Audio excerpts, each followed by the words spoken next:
रात्रिस्तथा कृष्ण षण्मासा दक्षिणायनं तत्र चान्द्रमसं ज्योतिर्योगी प्राप्य निवर्तते।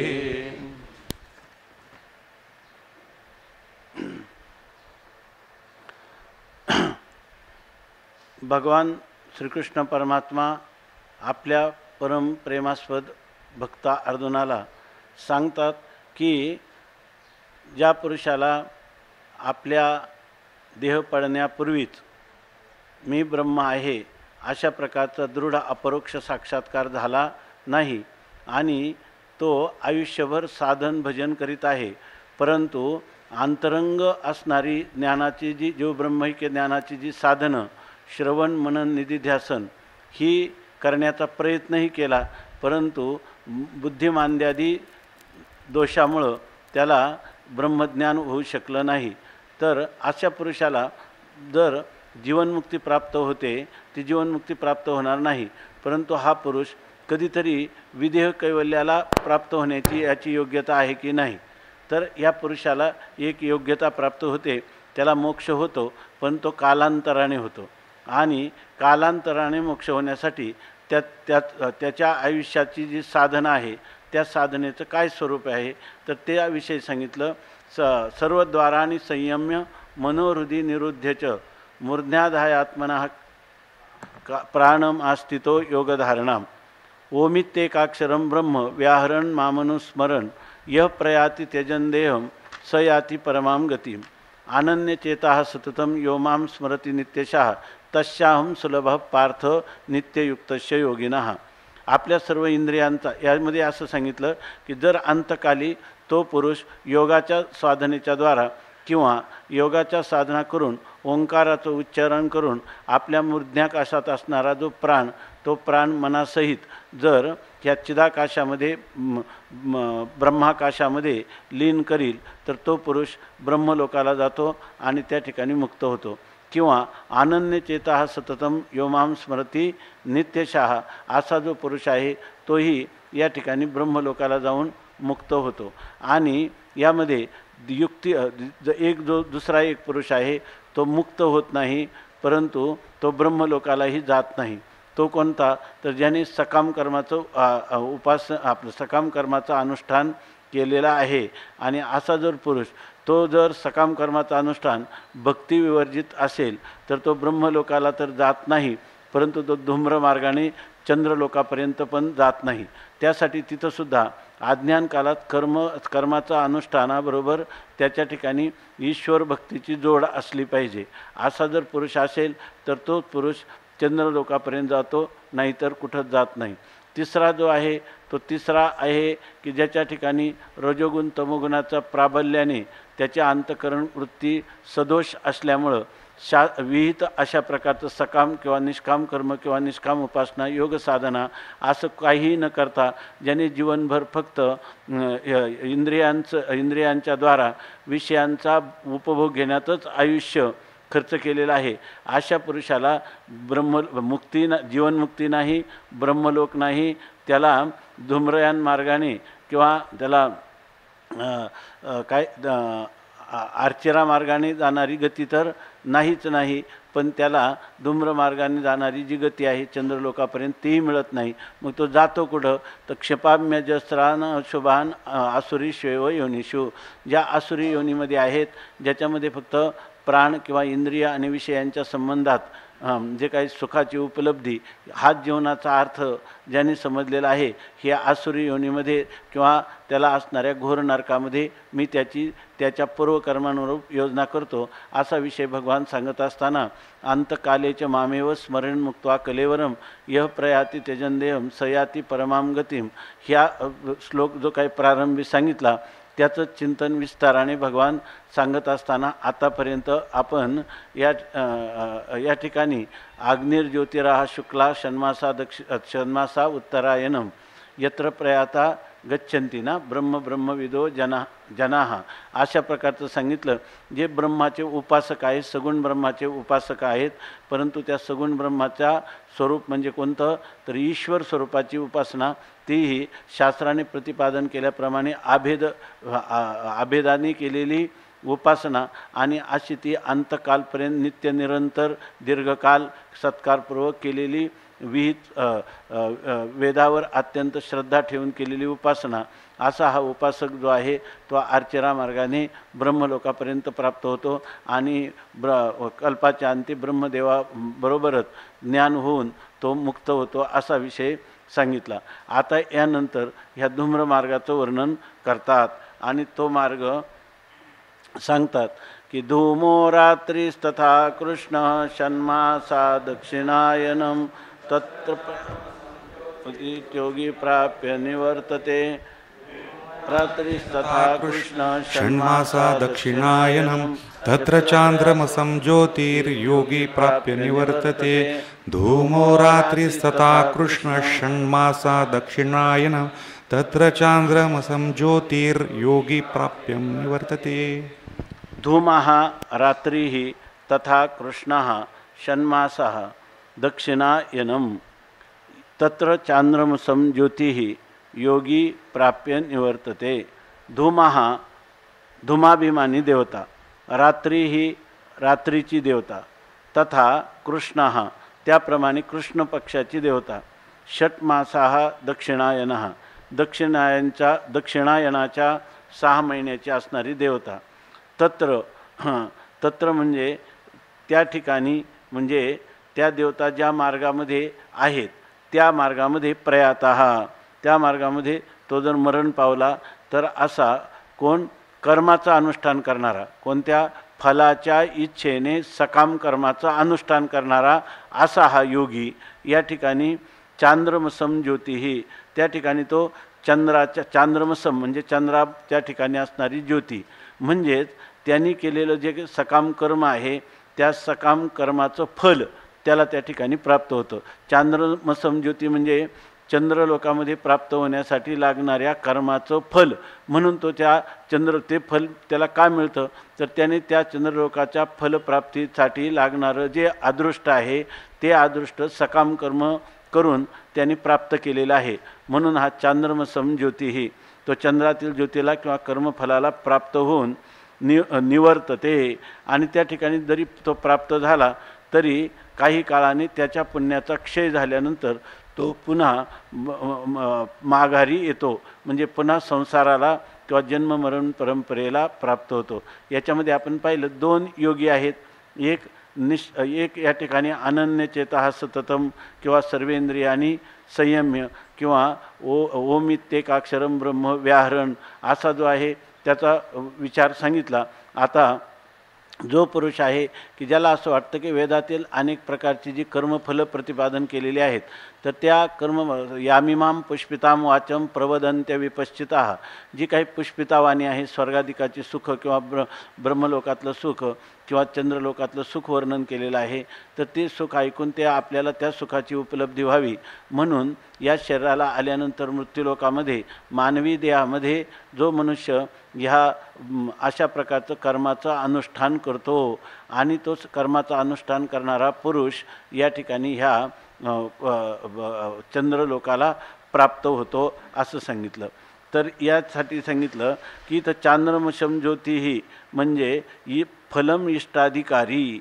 या ठिकाणी त्यांनी सांगतात की इष्टाधिकारी म्हणजे हा जो पुरुष आहे तर तो अश्वमेधादी यज्ञ करतो, म्हणजे त्याला काय म्हणतात इष्ट असणारी कर्म करतो, म्हणजे यज्ञादिकांचं अनुष्ठान करतो. आपूर्त म्हणजे धर्मशाळा बांधणं, विहिरी खोदणं, समाजाच्या उपयोगी जे कार्य असतील ते तो करतो, किंवा दत्त म्हणजे त्या ठिकाणी दान करणं, अशा प्रकारचं इष्ट दत्त आपूर्त आणि काम्यकर्म म्हणजे आपल्याला ज्या विषयाची इच्छा आहे त्या विषयाच्या प्राप्तीसाठी वेदाने जे सांगितलेलं कर्माचं अनुष्ठान आहे ते सर्व अनुष्ठान करतो.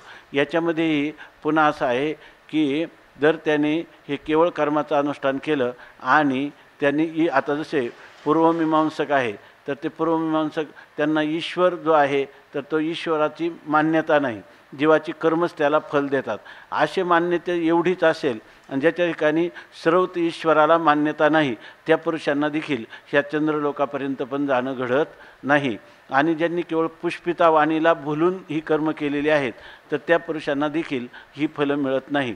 याच्यामध्ये एक महत्त्वाची गोष्ट आहे, सांख्याने जरी तत्त्वज्ञान संपादन केलं असेल, त्यांची मान्यता आहे की प्रकृती पुरुषाच्या विवेकातून प्राप्त होतं. पण ईश्वरा संबंधाने काय आहे तर ते म्हणतात की काय ईश्वरा असिद्धे, हे ईश्वराची सिद्धी नाही, तर त्यांनाही हे फल प्राप्त होत नाही. म्हणजे हे फल ज्याच्या अंतःकरणामध्ये ईश्वराच्या विषयी मान्यता आहे, ईश्वर स्वरूपाविषयी मान्यता आहे, अधिक सकाम कर्माचं अनुष्ठान केलेलं आहे, असा जो पुरुष आहे त्याच पुरुषाला हा चंद्रलोक प्राप्त होतो. बाकीच्यांना जन्ममरण परंपरेत किंवा त्यांच्या कर्मसापेक्ष असणारी फलं मिळतात, परंतु हे चांद्रमस लोकापर्यंत जाण्याचं फळ त्यांनाही मिळत नाही, अशा प्रकाराने सांगितलं.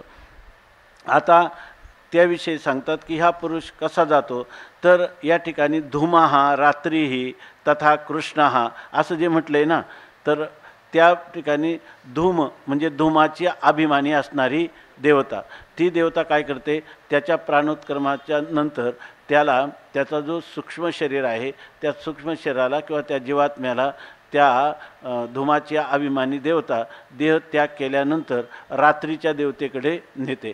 रात्रीची देवता पुन्हा कुठं नेते तर कृष्ण पक्षाची जी अभिमानी देवता आहे तिच्यापर्यंत ती त्याला त्याच्या स्वाधीन करते. नंतर कृष्ण पक्षाची देवता आहे ती षड्मासास दक्षिणायनम, तर 6 महिन्याचं जे काही दक्षिणायन आहे त्या दक्षिणायनाचा अभिमान धारण करणाऱ्या देवतेच्या स्वाधीन करते.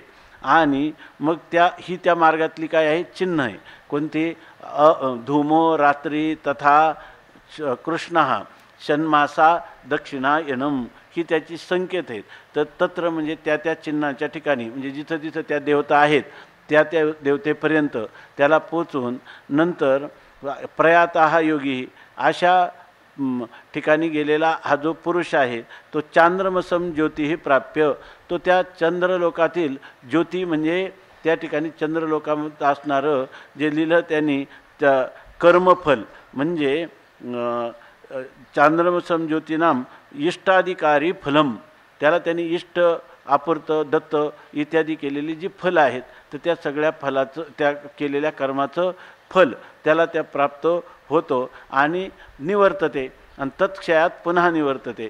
ज्या वेळेला त्याच्या भोगून ह्या कर्माचा क्षय होतो त्यावेळेला तो परत येतो. परत येण्याचा मार्ग सांगितला की तो परत कुठं जातो, वृष्टीमधून येतो, ढगामधून पडणाऱ्या पावसाच्या द्वारा त्या पावसाबरोबर जलरूपाने तो खाली येतो. खाली आल्यानंतर तो जे काही बीज असतं त्या बीज अंकुरित होतं त्या पाण्याच्या द्वारा, तो त्या बीजामध्ये तो आत्मा प्रविष्ट होतो आणि त्या बीजामध्ये प्रविष्ट झाल्यानंतर त्याचं जे अन्नात रूपांतर होतं ते अन्न पुरुष किंवा स्त्री खातात. म्हणजे त्याच्यामध्ये पुरुषाच्या वीर्यामध्ये किंवा स्त्रीच्या आर्तवामध्ये रूपांतर होतं.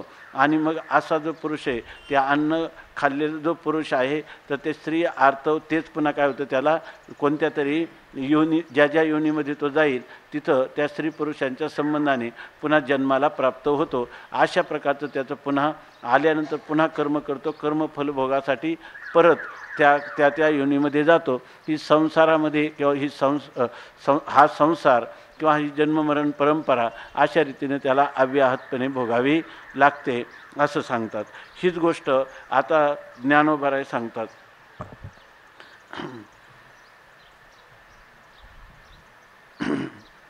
तरी प्रयाणाच्या अवसरे वातश्लेष्मू सुभरे तेने अंतःकरणी अंधारे कोंदले ठाके. हा जो पुरुष आहे तर ह्या पुरुषाला काही जसं भगवंतांनी सांगितलं मागं ते ऋणवईपण देखोनी अंगी आपुली अवतीर्णत्वा लागी भक्ताच्या तनुत्यागी परिचर्या करी, असं कोणतं साह्य याला मिळत नाही. याला परमात्म्याचं साह्य मिळत नाही. त्यांनी आयुष्यभर जे कर्माचं अनुष्ठान केले त्याचं फल प्राप्त करताना त्यावेळेला त्याची जी बुद्धी असते, आता पाठीमागं त्यांनी सांगितलं की त्याची इंद्रिय त्याची बुद्धी त्याचे मन हे सर्वच्या सर्व टवटवीत असतात, तशी याची स्थिती नाही. याची स्थिती अशी आहे, प्रयाणाच्या अवसरे, ज्यावेळेला प्रयाण म्हणजे मृत्यूचा समय येतो त्यावेळी वातश्लेष्म सुभरे, त्याच्या ठिकाणी वात आणि श्लेष्म म्हणजे वात आणि कफ ह्या दोन दोषांच्या सुभरे म्हणजे अतिशय भरून येतात. ह्या दोषांचा भर असतो म्हणजे आधिक्य असतात. म्हणजे त्या ठिकाणी कफ वात पित्त हे तिन्ही दोष वैषम्य अवस्थेला प्राप्त होऊन अत्यंत प्रकुपित होतात, अत्यधिक प्रमाणात वाढतात. तेने आणि ते दोष वाढले की अंतःकरणी अंधारे कोंदले ठाके आणि त्याचं जे अंतःकरण आहे म्हणजे जे मन आहे, मन बुद्धी चित्त आणि अहंकार हे जे अहम काय सावध अवस्थेमध्ये तो अहम कुठं होता त्या ठिकाणी, किंवा त्याचं चित्त कशाचं चिंतन करत होते, बुद्धीचा निश्चय काय होता, हे जरी सगळं मनाचे संकल्प काय होते, पण ह्या मृत्यूच्या वेळेला त्याचा अंतःकरण हे वातपित्त कफ ह्या दोषांनी दाटल्यामुळं त्या अंतःकरणात अंधारे कोंदले ठाके, सगळा अंधार होऊन जातो. म्हणजे त्या ठिकाणी त्या काळात कोणत्याही बाह्य किंवा आतील पदार्थाच्या ज्ञानाची योग्यता, ज्ञानग्रहणाची योग्यता त्याला राहत नाही. सर्वेंद्रिया लाकूड पडे, स्मृती भ्रमा माझी बुडे, मन होय वेडे कोंडे प्राण. आता त्याला सर्वेंद्रिया, त्याची सगळी इंद्रिय आहेत ती लाकूड पडे म्हणजे काष्टासारखी स्तब्ध होऊन जातात. त्या इंद्रियांना आपली क्रिया किंवा आपलं ज्ञान हे काही होत नाही. समजा रसनेंद्रियाला जे काही रसविषयाचं ज्ञान आहे ते होण्याची योग्यता नाही, मनात संकल्प विकल्पाची योग्यता नाही, बुद्धीमध्ये निश्चय करण्याची योग्यता नाही, आपला जो अहम आहे त्याचं वास्तव स्वरूप जाणण्याची योग्यता नाही. अशा प्रकाराने हे योग्यता नाही म्हणजे मी देह आहे हे सुद्धा त्याला जाणता येत नाही. अशा प्रकारचं त्याचं अंतःकरण जे आहे तर ते म्हणतात काष्टासारखं होतं की सर्वेंद्रिया लाकूड पडे आणि सर्व इंद्रिय जी आहे ते लाकडासारखी स्तब्ध होतात, त्यांच्यामध्ये आपल्या विषयाला जाणण्याची योग्यता राहत नाही.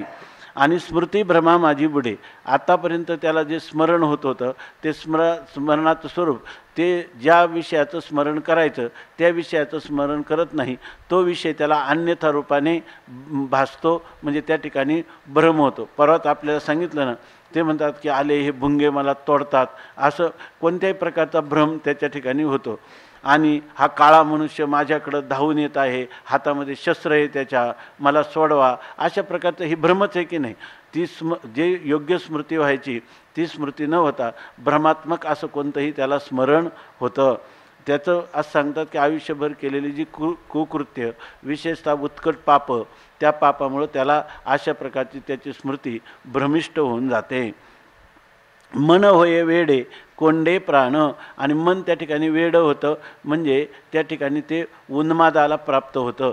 ते मनाचं जे कार्य आहे ते योग्य संकल्प त्याच्या ठिकाणी होत नाही आणि त्याला कोणताही निर्णय करता येत नाही. त्याला या ठिकाणी नित्य अनित्य वगैरे किंवा हे ग्राह्य त्याज्य असं काही त्या ठिकाणी करता येत नाही, किंवा ईश्वराचं स्मरण करून त्याला प्रार्थना करावी असंही त्या मनाचा संकल्प होत नाही. म्हणून मन होय वेडे आणि कोंडे प्राण, आणि त्याचा प्राण जो आहे तोही गुदमरून जातो. म्हणजे त्याला हे शरीरातून हे प्राणाचं उत्क्रमण होत असताना त्याला प्राण कोंडून जातो, म्हणजे तो प्राणधड बाहेरही जात नाही आणि आतही सुस्थितीत राहत नाही. अशा प्रकारचा त्याचं तो गुदमरून जातो. मन अग्नीचे अग्निपण जाये, मग तो धूमची अवघा होय, तेने चेतना गिवसिली ठाये शरीरीची. आता कालच त्यांनी सांगितलं देहीचा अग्नी जरी गेला तरी अग्नी नव्हे चिखल ओला. पहिला साह्य कशाचं पाहिजे? अग्नीचं साह्य पाहिजे. पण या ठिकाणी अग्नीचे अग्निपण जाय, त्या अग्नीच्या ठिकाणी अग्नित्वच राहत नाही. कारण ह्या शरीरात प्राण उत्क्रमण केल्यानंतर पुढचा जो प्रवास आहे त्याला मुख्य कोण आहे? अग्नी आहे, असं आपण काल पाहिलं. देहीचा अग्नी जर गेला तर तो अग्नी गेला तर तो देह नाही, तर तो ओल्या चिखलासारखा आहे. आणि हे पाचही महाभूतं एकमेकापासून विघटित होण्यासाठी ते एकदम सोपं जातं ना, मरण निश्चित ठरतं. तर अशा प्रकारचा देहाचा अग्नी जो आहे किंवा ती अग्निदेवता जी आहे ती त्याला सहाय्य करत नाही. त्यामुळं त्याच्या शरीरात असणारा जो जठराग्नी आहे तो अत्यंत मंद होऊन जातो, म्हणजे विझल्यासारखा होतो. परंतु नुसतं अग्नीचं अग्नी पण गेलं म्हणजे तिथं काय होतं तर धूर होतो. तसं इथं म्हणतात मग तो अवघा धूमची होय. मग त्या ठिकाणी सगळा काय होतो धूमच होतो. म्हणजे त्या ठिकाणी अग्नी अभिमानी देवता नसते, तर त्या ठिकाणी कोणती असते धूमाची अभिमानी देवता असते. कारण पुढचा हा जो प्रवास आहे तो कोणता सांगायचा आहे, धूमो रात्रीस तथा कृष्ण. हां, तर त्या ठिकाणी सगळा धूरच आपण म्हणतो ना, जर धूर दाटला तर डोळ्यातून पाणी येतं, समोरचा पदार्थ आपल्याला कळत नाही. म्हणून म्हणतात की त्याच्या अंतकरणाच्या स्थितीमध्ये अवघा धूमची होय, सगळीकडं नुसता धूर होऊन जातो. त्याला काय कशाचं ग्रहण, कशाचं त्याग, कशाचं ज्ञान, कशाचं अज्ञान काहीही कळत नाही. अशा प्रकारचे हे धूरच सगळीकडं दाटून जातो. तेने चेतना गिवशिली ठाये शरीरीची. आणि त्या ठिकाणी जी चेतना म्हणजे जी बुद्धी आहे, म्हणजे बुद्धिस्त जी बुद्धी जी चिदाभासाला ग्रहण करून ज्ञानाचा व्यवहार करते, पण ती शरीरीची चेतना शरीरीची गिवशिली ठाये. त्या ठिकाणी त्याच्या शरीरामध्ये असणारी जी बुद्धी आहे त्या बुद्धिस्त चिदाभासाला या ठिकाणी जणू काही पूर्णपणे ह्या सगळीकडं धूर झाला. म्हणजे सगळीकडं त्याला ती चेतना बुद्धीच्या ठिकाणी ज्ञानग्रहणाची योग्यता ती पूर्ण थांबली. त्याला म्हणतात की गिवशिली ठाये. म्हणजे ती जी बुद्धीच्या ठिकाणी जी चिदाभास ग्रहणाची योग्यता होती तीच जणू काही ठाये गिवशिली, म्हणजे ती पूर्णपणे निवृत्त झाली, म्हणजे प्रगट होण्याचं थांबली किंवा भासण्याचं थांबली. म्हणजे त्याला आता कोणताही पदार्थाचं ज्ञान होत नाही. अशा प्रकारची त्याच्या चेतनेची म्हणजे बुद्धीची अवस्था होते. जैसे चंद्रा आड आभाळ सदट दाटे सजळ, मग गडदना उजाळ ऐसे झावळे होय. त्यासाठी उदाहरण देतात त्याची स्थिती कशी होते. जैसे ज्याप्रमाणे चंद्रा आड आभाळ, आकाशामध्ये असणारा चंद्र आहे आणि त्या चंद्राच्या आड काय आलं आभाळ आलं, आकाशामध्ये ढग आले. मग सदट, आणि ते ढग आले म्हणजे कसे सदट आले म्हणजे भरगच्च असे सजळ. सदट म्हणजे भरगच्च आणि सजळ म्हणजे पाण्याने भरलेले असे जर ते ढग त्या चंद्राच्या आड आले तर मग आपल्याला गडदना उजाळ ऐसे झावळे होय. तर त्यावेळेला आपल्याला पूर्ण गडद असा अंधकार होतो का? गडद अंधकारही होत नाही. बरं, पूर्णपणे प्रकाश आहे का? उजाळ म्हणजे प्रकाशही त्या ठिकाणी पूर्ण होत नाही. आपण पाहतो चंद्रग्रहणाच्या वेळेला जणू काही सगळीकडे अंधार पडून जातो. तसा हा चंद्राचा प्रकाश जरी असला तरी जर पाण्याने भरलेले गच्च असे जर मेघ आले आणि त्यांनी त्या चंद्राला आवृत्त केलं, आच्छादित केलं, तर त्या ठिकाणी पूर्ण प्रकाशही नाही आणि पूर्ण अंधकारही नाही, ऐसे झावळे होय. अशा प्रकारचं झावळं होतं. म्हणजे त्याला म्हणतात झुंझुक. म्हणजे त्यावेळेला त्याला त्या धड पूर्ण अंधारही नाही आणि प्रकाशही नाही. आपण म्हणतो ना त्याला फक्त झावळं वावळं दिसतं. झावळं वावळं दिसतं म्हणजे पूर्ण आंधळ्या माणसासारखं नाही आणि पूर्ण डोळस माणसासारखं नाही. अशीच त्याच्या इंद्रियांची, बुद्धीची, मनाची अशी स्थिती होते. का मरेना सावध, हां, मरेना सावध ऐशी जीविताशी पडे स्तब्ध, आयुष्य मरणाची मर्याद वेळू ठाकी. का मरेना सावध. आता त्या ठिकाणी जर पाहिलं तर न मरेना तो मरतही नाही आणि सावधना आणि तो सावधही नाही आणि पूर्णपणे मृत्यूलाही प्राप्त झालेला नाही. आयुष्य जीविताशी पडे स्तब्ध, असं त्याचं जे जीवित म्हणजे जे आयुष्य आहे ते आयुष्य स्तब्ध पडे म्हणजे तटस्थ होऊन जातं. त्याला कोणत्याही प्रकारचं पूर्ण सावधानताही नाही आणि पूर्णपणे आज मृत्यूही प्राप्त झालेला नाही. मग आता काय आयुष्य मरणाची मर्यादा वेळू ठाकी. आता या ठिकाणी सांगतात की मरणाची आयुष्य जे आहे ते आयुष्य आता मृत्यूला प्राप्त होण्याची जी मर्यादा आहे त्या मर्यादेची वेळ ठाकी म्हणजे ती वेळ आता येऊन ठेपलेली आहे, म्हणजे आता त्याचं देहांत होणारच आहे. फक्त आता त्याचं आयुष्य किती आहे अजून पूर्ण शेवटचा श्वास, त्याची फक्त वाट पाहत बसायची. म्हणून म्हणतात की आयुष्य मरणाची मर्यादा वेळ ठाकी. आयुष्याची जी मर्यादा आहे ती मर्यादा कुठपर्यंत असते? मरणापर्यंत. मग त्या मरणापर्यंत वेळ ठाकी, तेवढीच वेळ शिल्लक राहिलेली आहे, तिची फक्त आता वाट आहे, अशी त्याची स्थिती आहे. आईशी मन बुद्धी करणी सभोवती धुमकुळाची कोंडणी. इथं दुसरा एक पाठ आहे, सभोवती धुमाकुळाची कोंडणी तेथ जन्मे जोडलिये वाहनी युगची बुढे. आईशी मनबुद्धी करणी, अशा प्रकाराने त्याचं मन, त्याची बुद्धी आणि त्याची करणं, म्हणजे ज्या ज्या करणं म्हणजे इंद्रिय, त्या ज्या इंद्रियांनी ज्या विषयाचं त्याला ज्ञान होतं किंवा ज्या इंद्रियांनी जी क्रिया केली जाते ती सर्व असणारी ज्ञानेंद्रिय, कर्मेंद्रिय आणि बुद्धी, निश्चय करणारी बुद्धी, मन, संकल्प विकल्पांचं मन, ह्या सर्वांच्या भोवती सभोवती धूमकोळाची कोंडणी, त्याच्या सभोवती सगळा धुरांचा समुदाय, म्हणजे धुरांच्या कणांचा समुदाय, यांची कोंडणी म्हणजे भरगच्च भरलेल्या असतात. म्हणजे याचा अर्थ त्याला जसं आपल्याला पूर्ण धुरामध्ये कोणत्याही वस्तूचं यथार्थ ज्ञान होत नाही तसा त्या ठिकाणी सगळा धुरच कोंडून कोंडून भरलेला आहे, भरगच्च असा धुरच आहे. आणि तेथ जन्मे जोडलिये वाहनी युगची बुढे. आणि म्हणतात जन्मे जोडलिये वाहनी, या ठिकाणी जन्म जोडलिये वाहनी असे एक पाठ आहे. आणि जन्मे जोडलिये वाहनी, जन्म जोडलिये म्हणजे जन्म प्राप्त झाला, किंवा जन्मे जोडलिये म्हणजे त्याला जन्मामध्ये त्यांना जोडले, म्हणजे आयुष्यभर जे काही त्यांनी मिळवलेलं आहे, त्या मिळवलेलं काय आहे त्याचा जो वाहनी म्हणजे त्याचा असणारा जो प्रवाह, जन्मभर कष्टाने जोडलेला जो प्रवाह म्हणजे त्यांनी केलेला जो अभ्यास, त्या सगळ्या अभ्यासाचा प्रवाह, त्याचं युगची बुडे, त्या ठिकाणी त्याचा जणू काय युगांतच होतो. पण युगांत होऊन काय होतं, तो केलेला जो जोडलिये वाहनी बुडे, त्यांनी जे केलेला अभ्यास होता तो सगळा बुडून जातो, म्हणजे तो अभ्यास त्याला समोर येत नाही. जन्मे जोडलिये वाहनी युगची जोडे, त्यांनी जन्मभर कष्टाने जोडलेला मिळवलेला जो आपल्या स्वरूपाचा अभ्यासाचा जो मार्ग आहे किंवा लाभ आहे, तर तो सगळा युगची बुडे, त्याचं संपूर्ण ते युगांतच होऊन जातो, म्हणजे जणू काय तो संपूर्ण बुडून जातो. त्याला केलेलं जो आत्तापर्यंत अभ्यास आहे तो त्याच्या समोर येत नाही.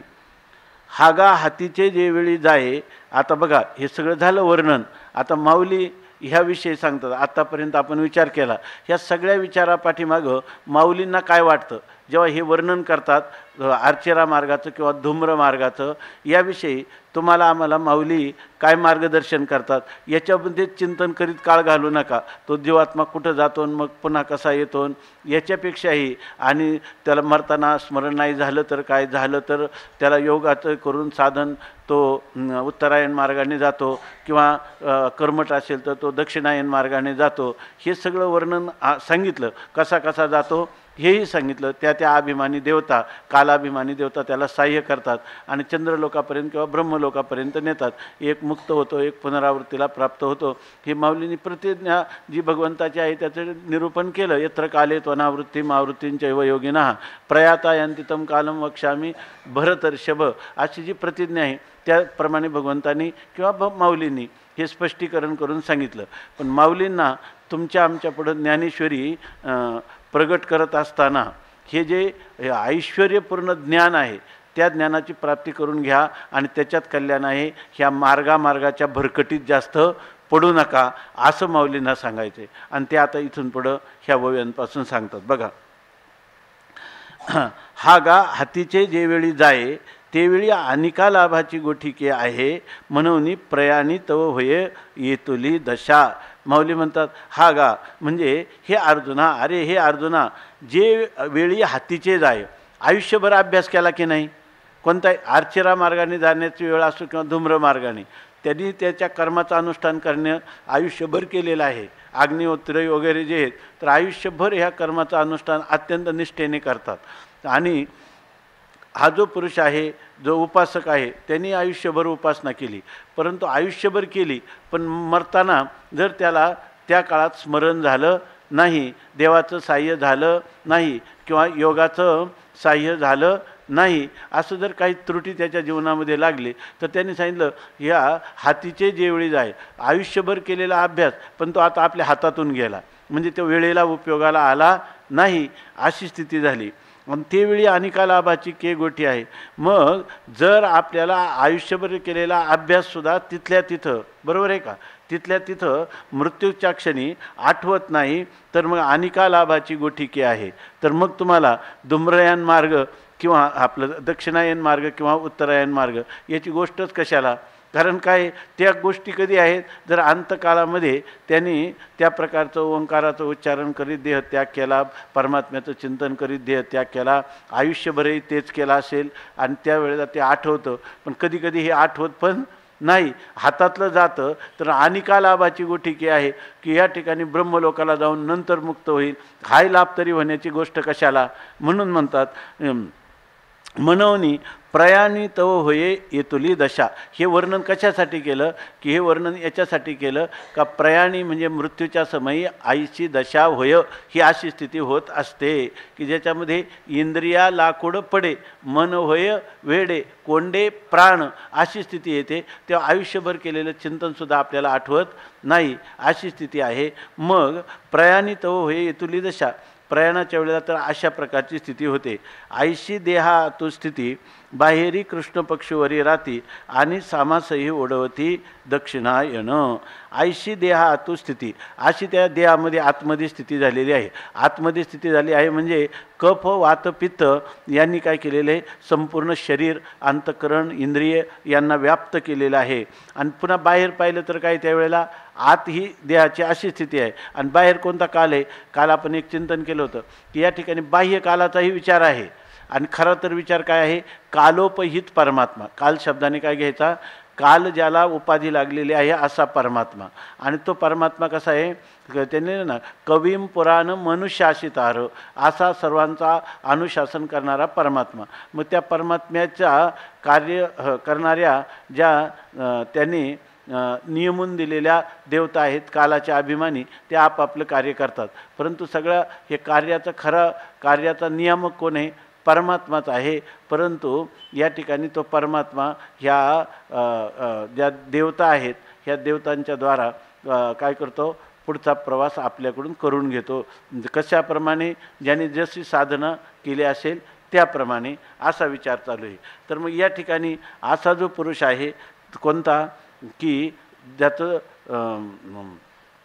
त्याला काय म्हणतो, आर्चिरा मार्गाने गमन होत नाही तर या धूम्रयान पंथाने गमन होतं, त्या पुरुषाचं म्हणतात देहा आतू ही स्थिती, बाहेर देहाच्या आतली अशी स्थिती आहे. आणि बाहेर तरी काय आहेत, कालाचा जर विचार केलात, बाहेरी कृष्ण पक्षी वरी राहती, बाहेर कृष्ण पक्ष आहे शिवाय रात्र आहे. आणि सामासही ओढवते दक्षिणायन, आणि दक्षिणायनाचे सामास ओढवते म्हणजे 6 महिने प्राप्त झालेले आहेत.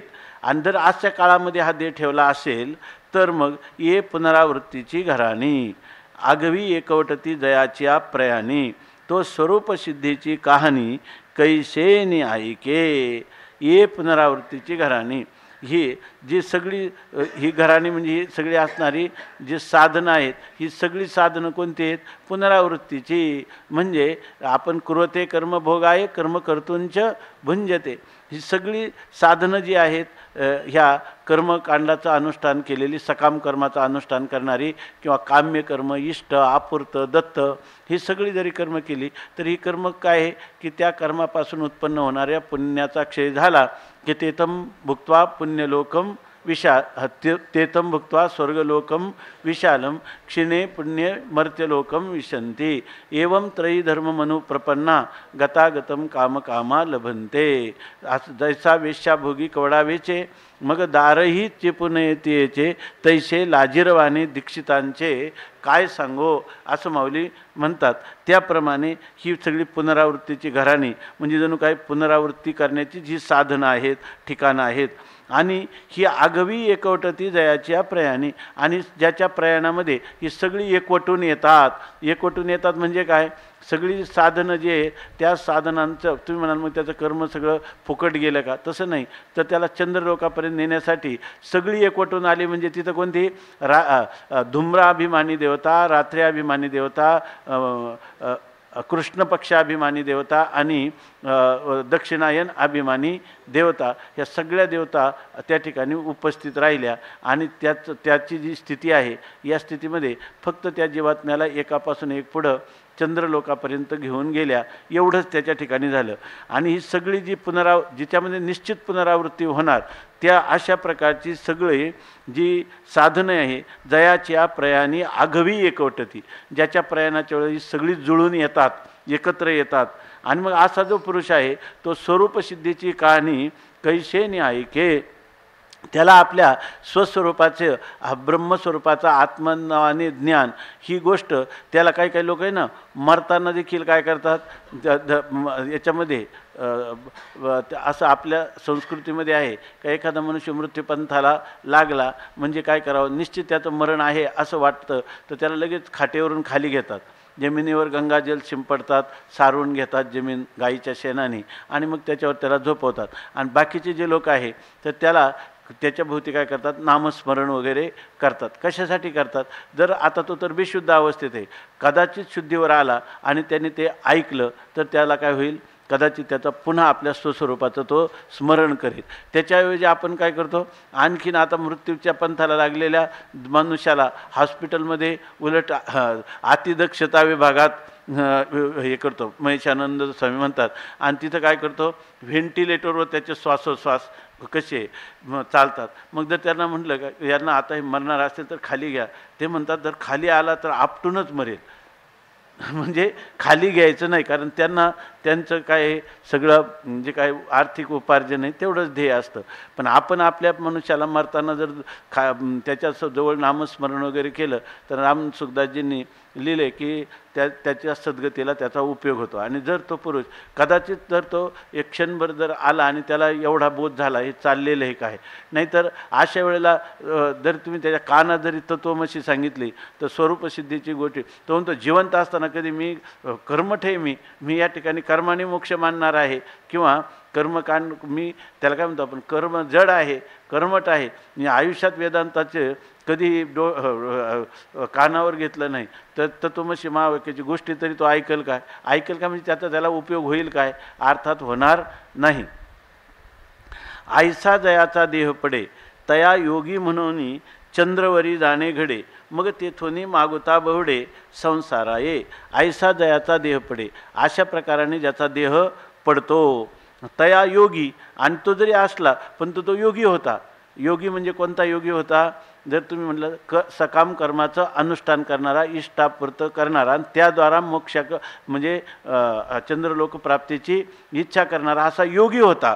म्हणून चंद्रवरी जाणे घडे, म्हणून त्याला त्या चंद्रलोकापर्यंत तरी त्याचं जाणं घडतं. याचा अर्थ चंद्रलोकापर्यंत कसा आहे, जो सकाम कर्म का होईना वेदविहित करीत असेल, जो लोकांच्यासाठी बागा निर्माण करत असेल, विहिरी खणत असेल, अन्नछत्र काढत असेल, तर असा तरी तो असला पाहिजे. किंवा त्याला कधीतरी दत्त त्यांनी कोणतं तरी सुवर्णदान, गोदान, काहीतरी पैशाचं दान काहीतरी केलेलं असलं पाहिजे, म्हणून तो ह्या मार्गाने चंद्रलोकापर्यंत तरी जातो.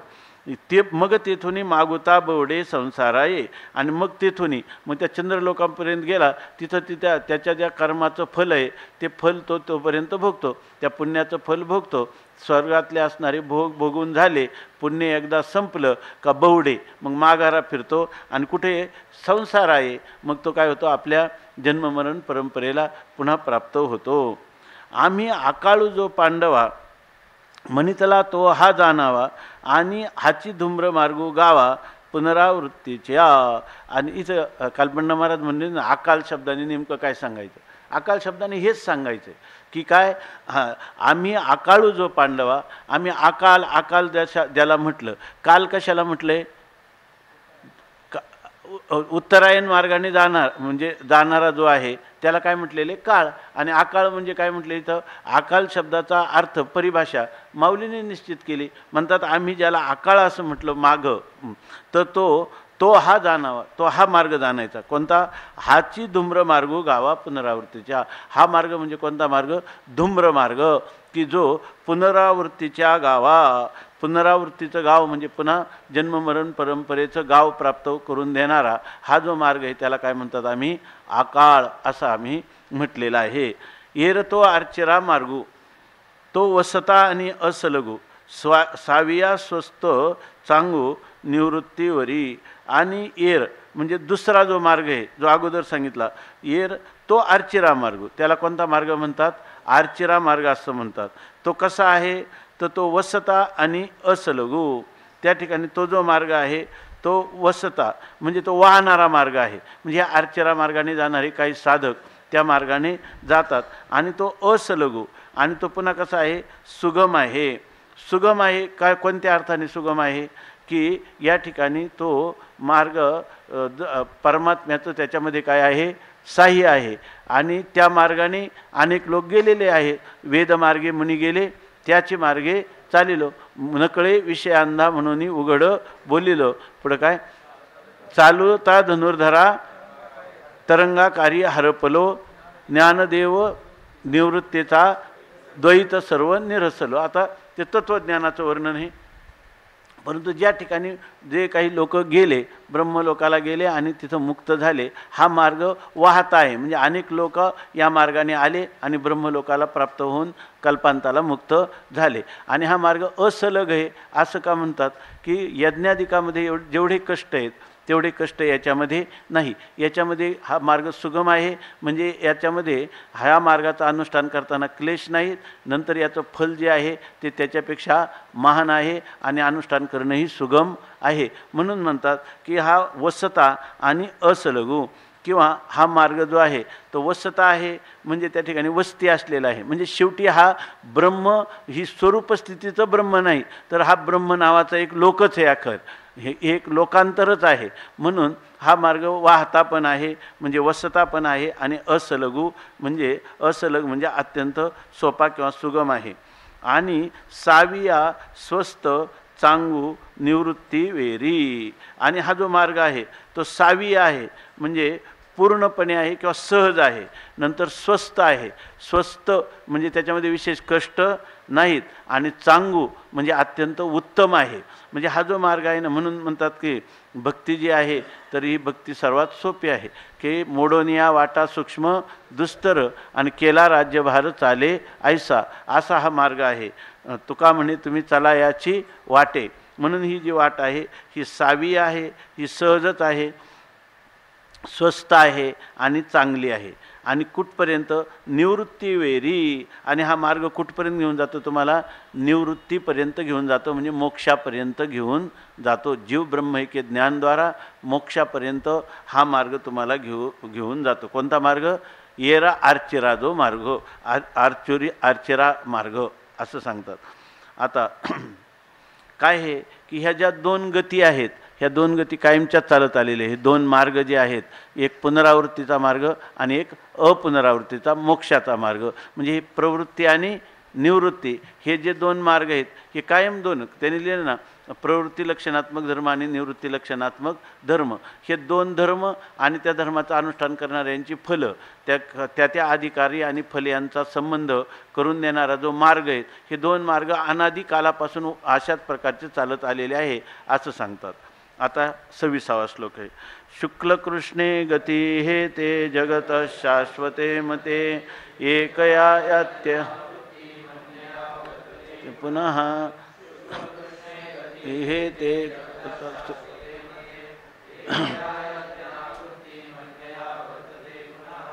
शुक्लकृष्णे गती हे ते जगत शाश्वते मते एकया यात्यनावृत्ती मन्यया वर्तते पुनः. शुक्लकृष्णे गती हे ते जगत शाश्वते मते एकया यात्यनावृत्ती मन्यया वर्तते पुनः. रवी महाराज आहे का? आणले का ते? वेळ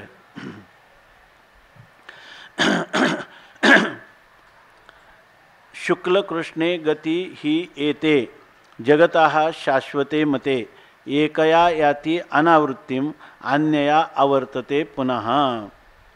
जगतः ही येते शुक्लकृष्णे गती शाश्वते मते एकया अनावृत्तिम याति अन्यथा पुनः आवर्तते। आता सांगतात जगतः म्हणजे ह्या जगाच्या म्हणजे जगामध्ये असणाऱ्या लोकांच्यासाठी ह्या येते म्हणजे ह्या दोन कोणत्या शुक्लकृष्णे गती आणि कृष्णगती ह्या दोन गती ह्या जगामध्ये म्हणजे जगामध्ये जन्म पावणारे जे मनुष्य प्राणी आहेत आणि ज्यांनी ह्या सकाम कर्माचं इष्ट कर्मादिकांच्या द्वारा अनुष्ठान केलेले आहे ते, किंवा ज्यांनी योगाचं साधन भक्तीसहित केलेलं आहे किंवा केवळ भक्ती मार्गाचा अनन्य भक्तीचा आश्रय घेतलेला आहे, अशा प्रकारचे जे लोक आहेत ते अनन्य भक्ती म्हणजे भगवंताची आभेदाने केलेली उपासना, अनन्य केलेली उपासना, निरंतर केलेली उपासना, भगवंतालाच आश्रय आणि विषय करून केलेली आयुष्यभरची जी उपासना, हा एक मार्ग, तो मार्ग आहे शुक्ल मार्ग. आणि कृष्ण मार्ग म्हणजे काय, सकाम कर्माचं केलेलं अनुष्ठान. हे सर्व जे लोक आहेत तर ह्या जगताही येथे ह्या जगताच्या लोकांच्यासाठी येते म्हणजे ही नाम निश्चयाने येते म्हणजे ह्या दोन गती आहेत. कोणत्या, एक शुक्ल आणि कृष्ण, एक प्रकाशरूप गती आहे आणि एक शुक्ल म्हणजे प्रकाशरूप गती आणि कृष्ण म्हणजे अप्रकाशरूप गती. आता अप्रकाशरूप गतीचं वर्णन आपण आता ऐकलं, कोंडे प्राण मन होय वेडे, आणि तिथं मरणी दिशे हा इंद्रिय वर्ग आघवा, मरणी दिशे टवटवा, असं त्याचं वर्णन केलं. अशा प्रकारच्या ह्या दोन गती ज्या आहेत ते शाश्वते मते, हे दोन्ही मार्ग जे आहेत ना हे शाश्वत आहेत म्हणजे अविनाशी आहेत, नित्य आहेत. याचा अर्थ ते मार्ग जर नित्य असतील, चांगलं लक्षात घ्या, काल परवा आपण चिंतन केलं त्याचं, हे जर दोन्ही मार्ग नित्य असतील कुठपर्यंत, जोपर्यंत तुम्हाला ब्रह्मज्ञान झालं नाही, ह्या जगताविषयी तुमची सत्यत्व बुद्धी आहे, बरोबर ना, जगतामध्ये कर्म आणि कर्मफलाचा संबंध आहे असं तुम्हाला वाटतं, तोपर्यंत हे दोन मार्ग आहेत. कोणते दोन मार्ग आहेत तर हे आर्चरादी मार्ग आणि धूम्रमार्ग, हे दोन्ही मार्ग, ह्या दोन्ही गती आहेत. मग ह्या जर दोन्ही गती नित्य असतील तर त्या दोन्ही गती नित्य असतील मार्ग, तर त्यांच्या अधिष्ठात्री देवता जे आहेत ते कायमचे आहेत की नाही. आता तुम्ही म्हणाल मग तर त्या जर नित्य झाल्या मग तर त्या ईश्वर स्वरूपच झाल्या. इथं तुम्ही कालोपहित परमात्मा म्हणता आणि पुन्हा त्या धूम्रमार्गाची अभिमानी देवता. तर त्याचं चिंतन आपण काल केलं होतं, पुन्हा थोडक्यात सांगतो की एखादा मनुष्य आहे, तो कलेक्टर झाला, रामराव कलेक्टर झाला, तर सगळे लोक त्या कलेक्टरचा सन्मान करतात की नाही, रामरावचा. कुठपर्यंत करतात, रामराव कलेक्टर आहे तोपर्यंत. पण रामराव कलेक्टर गेला आणि दुसरा कलेक्टर आला तर त्याचाही सन्मान तेवढाच करतील की नाही, आहे की नाही. त्यामुळे हे म्हणजे ती कारण काय, रामराव किंवा श्यामराव यांच्यामुळं कलेक्टर पद प्राप्त झालेले का ते सरकारने निर्माण केलेले का ते सरकार त्याच्यात अनुष्यूत आहे. तसा कालोपहित परमात्माच त्याच्या अनुष्यूत आहे. त्यामुळं त्या देवतांचा जरी आयुष्याचा काल असला तरी प्रवाह रूपाने जसं जगत नित्य आहे त्याप्रमाणे प्रवाह रूपाने हे मार्गसुद्धा नित्य आहे. हे मार्ग शाश्वते मते म्हणजे काय, हे अविनाशी म्हणजे त्रिकाला बाधित आहेत असं सांगायचं आहे का. जोपर्यंत भ्रम आहे तुम्हाला, ह्या ब्रह्मलोकाला जाऊन मुक्त होण्याचा सुद्धा काय आहे, भ्रमच आहे. आणि चंद्रलोकाला जायचं आणि परत यायचं हा सुद्धा काय आहे, भ्रमच आहे. हा भ्रम जोपर्यंत तुम्हाला आहे तोपर्यंत हे दोन्ही मार्ग काय आहे, नित्य आहेत. का दोन्ही मार्गातल्या देवता पण तोपर्यंत नित्यच आहे. मग एखाद्या मनुष्याने जर त्याचा देह एकादशीला पडला, बरोबर ना, आणि ते जर कर्मठ असला तर त्या एकादशीला, शुद्ध एकादशीला त्याचा देह पडला, उत्तरायणात त्याचा देह पडला, बरोबर ना, दिवसा देह पडला, तरी त्या ठिकाणी त्याला कोणत्या धूम्राभिमानी देवता पुढचा प्रवास चंद्रलोकाला घेऊन जातील का, तो ह्याच्यात जाईल का, तो ब्रह्मलोकाला जाईल. आणि जर एखादा अमावास्याला, आयुष्यभर चिंतन करणारा पुरुष अमावास्याला गेला म्हणजे कोणत्या पक्षात गेला? कृष्ण पक्षात गेला. नंतर त्या ठिकाणी रात्र होती आणि दक्षिणायन होतं, तरीसुद्धा तो कुठं जाईल? कारण त्या ठिकाणी त्या कालाच्या अभिमानी देवता त्याला पुढं पहिल्यांदा अग्नी देव आहे तो ज्योतीकडं, आणि ज्योती त्याला दिवसाभिमानी देवतेकडं, ती देवता त्याला कुठं स्वाधीन करते? त्या या ठिकाणी शुक्ल पक्षाकडं, शुक्ल पक्षाची देवता उत्तरायणाकडं. अशा रीतीनं त्याचा चंद्रलोकापर्यंत प्रवास घडतो. म्हणून म्हणतात की शुक्ल कृष्णे गती हेते जगतः शाश्वते मते. ह्या जगताच्या ह्या नित्य अशा प्रकारच्या ह्या दोन गती आहेत, दोन मार्ग आहेत. गती म्हणजे मार्ग आहेत. आणि एकया याती अनावृत्तीम, एकया अनावृत्तीम याती, एकाने तो अनावृत्तीला म्हणजे अपुनर्जन्माला म्हणजे मोक्षाला, अपुनर्भव म्हणजे मोक्ष, त्या मोक्षाला प्राप्त होतो. अन्यया आणि दुसरी जी दुसरा मार्ग आहे त्याने पुन्हा आवर्तते, तो पुन्हा जन्माला प्राप्त होतो, त्याला पुन्हा जन्म होतो, अशा प्रकाराने सांगितलेलं आहे. आता या संबंधाने भगवान माऊली सांगतात आयशिया अनादी या दोन्ही वाटा, एकी उजू एकी आव्हांटा, म्हणून बुद्धिपूर्वक सुभटा दाविली या तुझं. या ठिकाणी बघा, जर बारकाईनं पाहायचं झालं तर हा विषय माऊलीने मागच्या श्लोकात सुरू केला. म्हणजे इतका लवकर सुरू केला की त्या पुढचं सांगण्याचं राहिलं होतं.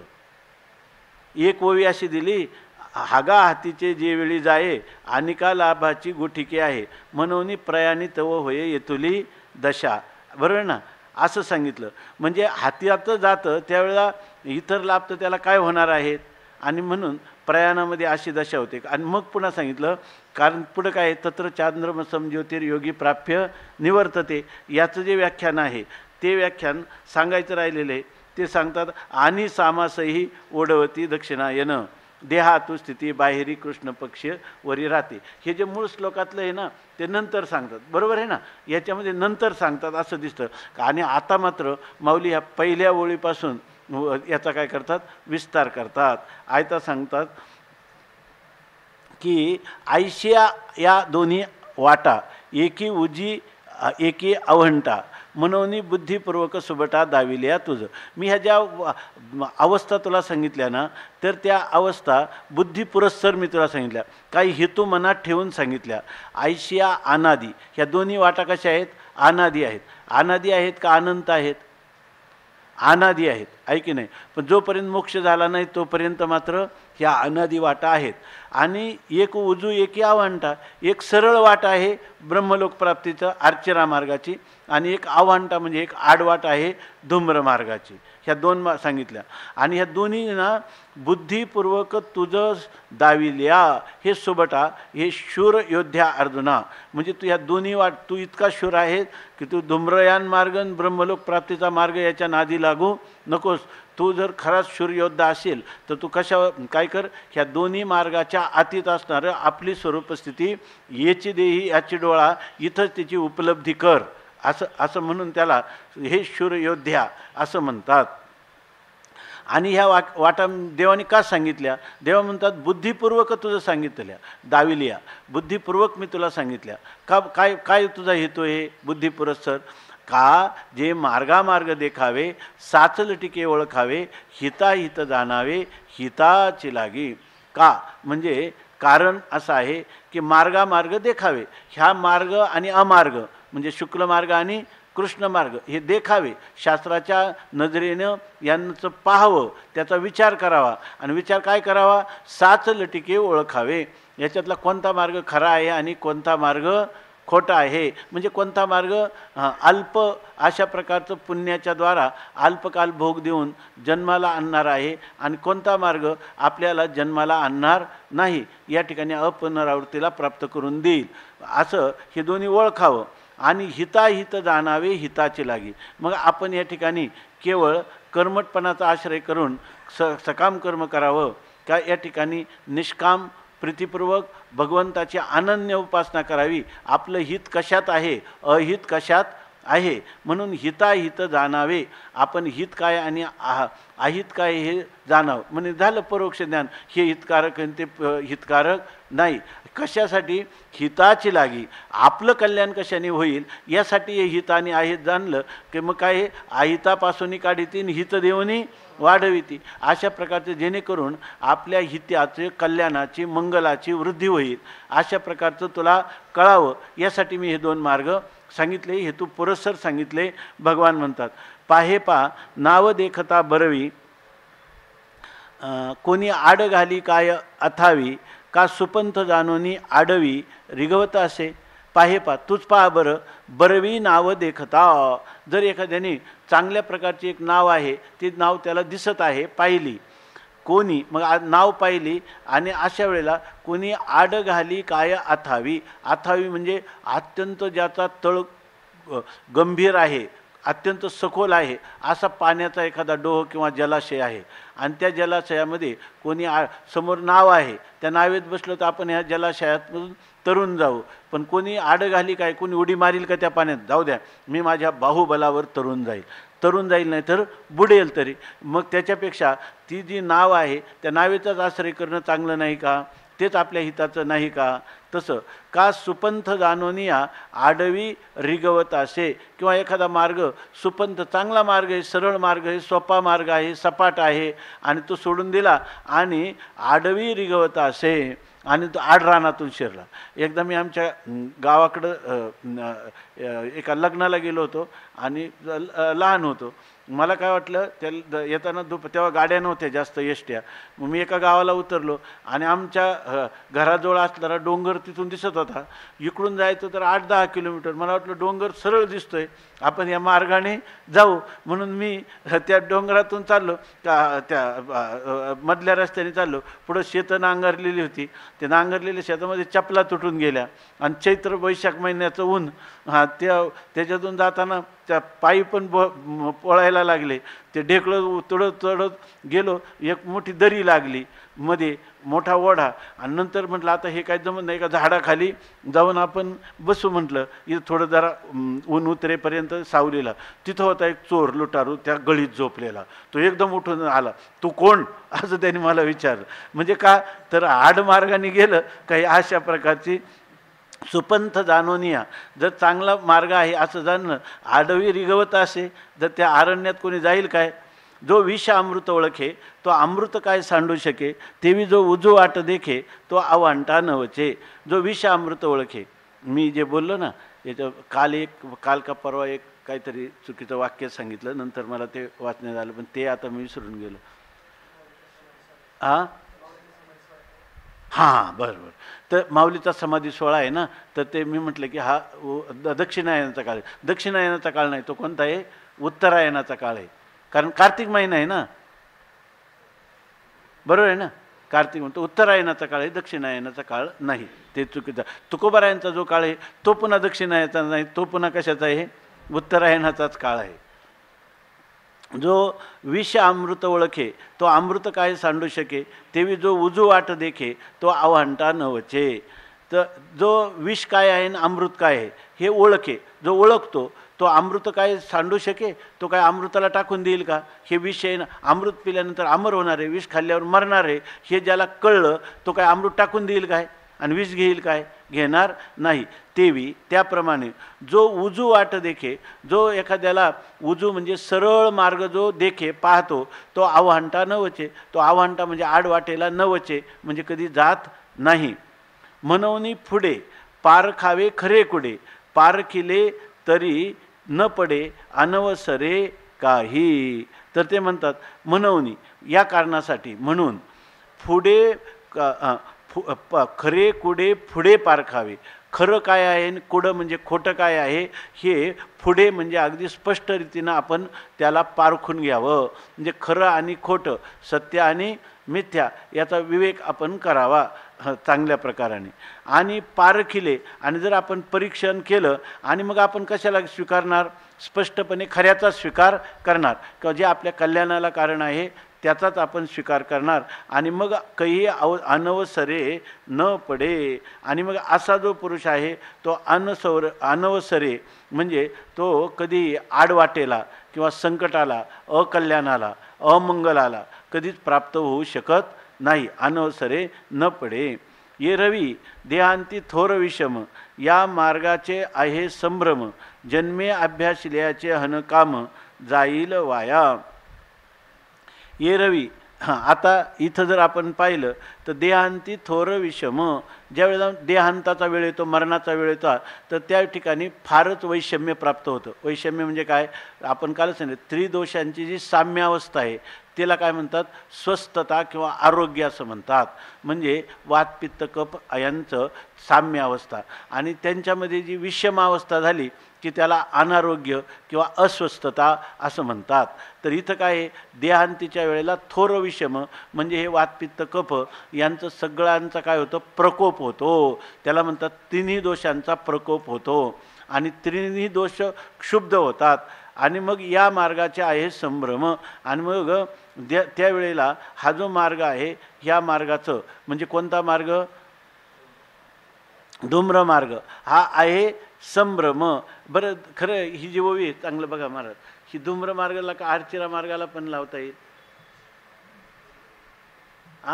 दोन्ही मार्गाला लावता येईल. कारण देहांताच्या वेळेला वातपित्त कफ दाटून जर आले तर अशा वेळेला त्याला स्मरण होईलच का? होऊ पण शकत नाही. आणि तसं असं तुकाराम महाराजांनी काय म्हणतात, वात पित्त कफ देह अवसानी, ठेवावी वारुणी दुरितेही. देवा वातपित्त कफ मरताना दाटून येतातच, तू माझी काय कर, मला सहाय्य हो आणि त्यांना दूर करून ठेव, आणि तुझं स्मरण माझ्याकडून करून घे असं म्हणतात. याचा अर्थ बघा, जर याचं लागलं तर बघा, ये रवी देहांती थोर विषम, या मार्गाचे आहे संभ्रम. ह्या दोन्ही मार्गाची एक प्रकारचा भ्रमच आहे. कारण का, मोठा विषम संकटमयच हा मार्ग आहे. कारण का, जन्मे अभ्यासिल्याचे हन काम जाईल वाया. जन्मभर जो अभ्यास केला त्या अभ्यासात तुम्हाला अंतकाळी परमात्म्याचं स्मरण होईल, किंवा योगाभ्यास साधेल, किंवा तुम्हाला जे काही कर्मकांडाचं तुम्ही जे काही चंद्रलोकापर्यंत जाण्यासाठी अनुष्ठान केले त्याचं तुम्हाला काही स्मरण राहील. अशा प्रकारचं जन्मभर अभ्यास केल्याचं काम सुद्धा त्या प्रकारे संभ्रम म्हणजे भ्रम झाल्यामुळं, किंवा वातपित्त कफाची विषमता झाल्यामुळं, मरणकाली अत्यंत वेदना असल्यामुळं, जन्मे अभ्यास लियाचे हन काम जाईल वाया. त्यांनी काय होईल, जन्मभर केलेला जो अभ्यास आहे तो वाया जाईल. आता बघा, असा अर्थ आपण काय केला आहे, दोन्ही नाही घेतलं ना, काही तर धूम्र मार्गच घ्यायचा, दोन्ही मार्ग घेतले. पुढं सांगतात, जरी आर्चिरा मार्ग चुकलिया, आवचटे धूम्रपंथे पडलिया, तरी संसार पांथी जुंतलिया, भवतचे असावे. जरी आर्चिरा मार्ग चुकलिया, जर समजा तुमचा आर्चिरा मार्ग चुकला, आर्चिरा मार्ग चुकला म्हणजे काय, अंतकाळी भगवंताचं स्मरण झालं नाही, तर आवचटे धूम्रपंथे पडलिया, आणि मग तुम्ही अचानक कोणत्या मार्गाने गेले. आता इथं असं काय, आर्चिरा मार्ग जर चुकला तर त्याला धूम्र मार्गाने चंद्रलोकापर्यंत जाणं घडेल का? घडेल.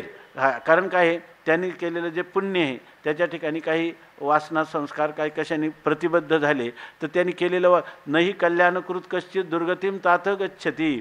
काय त्याचं प्राप्य पुण्यकृतान लोकानुचित्वा शाश्वती समा, शुचिनाम श्रीमताम गेहे योग भ्रष्टो बी जायते. असा जो पुरुष आहे तो कुठंपर्यंत जाईल की या पुण्य करणाऱ्या लोकांना जो लोक प्राप्त होतो, आता इथं चंद्रलोक, तिथपर्यंत जाईल आणि पुन्हा पुनरावृत्तीला येईल, आणि आल्यावर चांगल्या कुळात जन्म घेईल. कारण कल्याण करण्यासाठी जे केलेलं कृत्य ते कधीच वाया जात नाही, असं भगवान म्हणतात. नाही कल्याणकृत कश्चित दुर्गतीम तात गच्छती. आणि हा पुरुष पुन्हा येईल, आल्यानंतर पण त्याची गती कोणती असेल, शुचिनाम श्रीमताम गेहे योगभ्रष्टोभिजायते, अथवा योगिनामेव कुले भवती धीमताम एतद्धि दुर्लभतरम लोके जन्म यदिदृश्यम. असा चांगला जन्म त्याला प्राप्त होईल. पण म्हणतात, जरी आर्चिरा मार्ग चुकलिया, आवचटे धूम्रपंथे पडलिया, तरी संसार पांथी जुंतलिया, भवतचे असावे.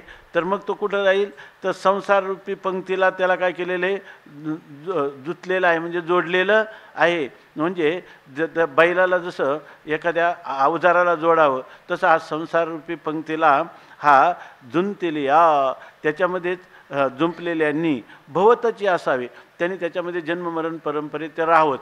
कारण काय आहे, स्वामी महाराज सांगायचे, योगभ्रष्ट जरी पुरुष झाला त्याच्यात त्या अर्थी दोन प्रकार सांगितले. एक श्रीमंत घराण्यात जन्माला येतो आणि एक गरीब घराण्यात जन्माला येतो. गरीब घराण्यात जन्माला आलेला योगभ्रष्ट हा अधिक भाग्यवान आहे, असं ज्या अर्थी म्हणतात. शंकरानंदांनी पण याचं वर्णन केलेलं आहे, मधुसूदन सरस्वतींनी पण केलेलं आहे. तर याच्यामध्ये याचं भाग्य अधिक का म्हटलेलं आहे? कारण श्रीमंतामध्ये त्याच्यासमोर येणारी जी आलंबन आहे, तर ती ऐश्वर्याचे आलंबनं, विषयभोगाचे आलंबनं, तर तो भ्रष्टयोगी पण होऊ शकतो. योग स्वामी महाराज म्हणायचे, तर काही काही लोक जे विद्वान कोणी त्यांच्याकडे आले, त्यांना खूप आवडलं की त्यांना म्हणायचे, मला तर वाटतं की तुम्ही योगभ्रष्टच आहात. माणसाला वाटतं योगभ्रष्ट ही आपल्याला खूप चांगली उपाधी मिळाली.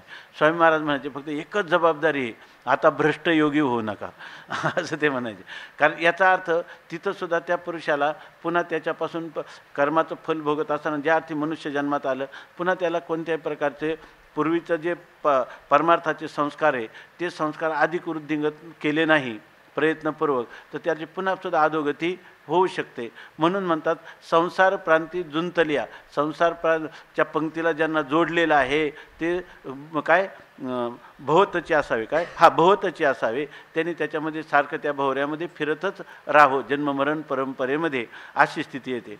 हे सायास देखुनी मोठे, आता कैसेनी पा एक वेळ फिटे, म्हणून योग मार्गू गोमटे, शोधिले दोन्ही. आता म्हणतात, हे सायास देखुनी मोठे, हे फार मोठे सायास म्हणजे फार मोठी प्रयत्नाची गोष्ट आहे, बरोबर ना. हे फार कष्टाची गोष्ट आहे, प्रयत्नाची गोष्ट आहे. हे सायास दे. मग आम्हाला काय वाटतं, आम्ही समजा ज्याला धूम्र मार्गाने, चांगलं बघा, पुन्हा जर धूम्र मार्गाने जायचं का आर्चेरा मार्गाने जायचं, आर्चेरा मार्गाने जाण्यासाठी केलेला प्रयत्न तरी निश्चितपणाने त्याला ब्रह्मलोकापर्यंत नेऊ शकतो का? नेईलच असं सांगता येत नाही. धूम्र मार्गाने केलेला तो चंद्रलोकापर्यंत जाईल, परंतु त्याला मुक्ती होण्याची कधीही शक्यता नाही, जन्ममरण परंपरा खंडित होत नाही. मग अशा वेळेला हे सगळं आल्यानं ह्या दोन्ही मार्गामध्ये काय आहे, मोठे सायास देखुनी, फार मोठे कष्ट आहेत असं पाहून, आता कैसेनी पा एक वेळे फिटे. आता हे दोन्ही मार्ग आहे ना, ह्या दोन्ही मार्गापासून एक वेळे म्हणजे एकदाचे नाहीसे होतील. म्हणजे दोन्ही मार्ग म्हणजे ब्रह्मलोक प्राप्तीचाही नको आणि तद्वारा मोक्ष नंतरचा, ऐका ना, मोक्ष मेल्यापाठी आम्हाशी होईल हेही नको, आणि धूम्र मार्ग पण नको. म्हणजे हे दोन्ही कैसेनी पाय एक वेळे फिटे, दोन्ही कधी एकदाचे नाहीसे होतील. म्हणून योग मार्गू गोमटे शोधिले दोन्ही. म्हणून आम्ही काय केलं, ह्या दोन्ही योग मार्गाचं काय केलं, आम्ही शोधले, म्हणजे यांचं संशोधन केलं, म्हणजे यांचं परीक्षण निरीक्षण, शास्त्रामध्ये सांगितलेलं त्याचं वर्णन, त्याचं निरूपण आम्ही आतापर्यंत दोन्ही मार्गाचं केलं.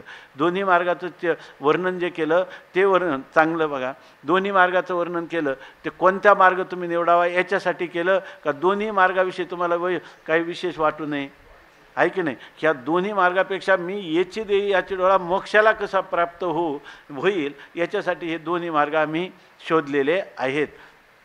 दोन्ही मार्गाचं संशोधन करून तुम्हाला चांगल्या प्रकारे सांगितले आहे. तर एके ब्रह्मत्वा जाईजे आणि एके पुनरावृत्ती येईजे, परिदैवगत्या जो लाईजे, देहांती जेणे. दुपारी चिंतन करू. पुंडलिक वरदा हरी विठ्ठल, श्री ज्ञानदेव तुकाराम ज्ञानेश्वर महाराज की जय. म्हणजे आपल्याला या दोन्ही मार्गाचा विचारसुद्धा मनात येऊ नये, आपल्याला इथं आणि आत्ताच कसा मोक्ष मिळेल याचा विचार करावा, याच्यासाठी आम्ही याचं संशोधन केलेलं आहे असं सांगतात महाराज.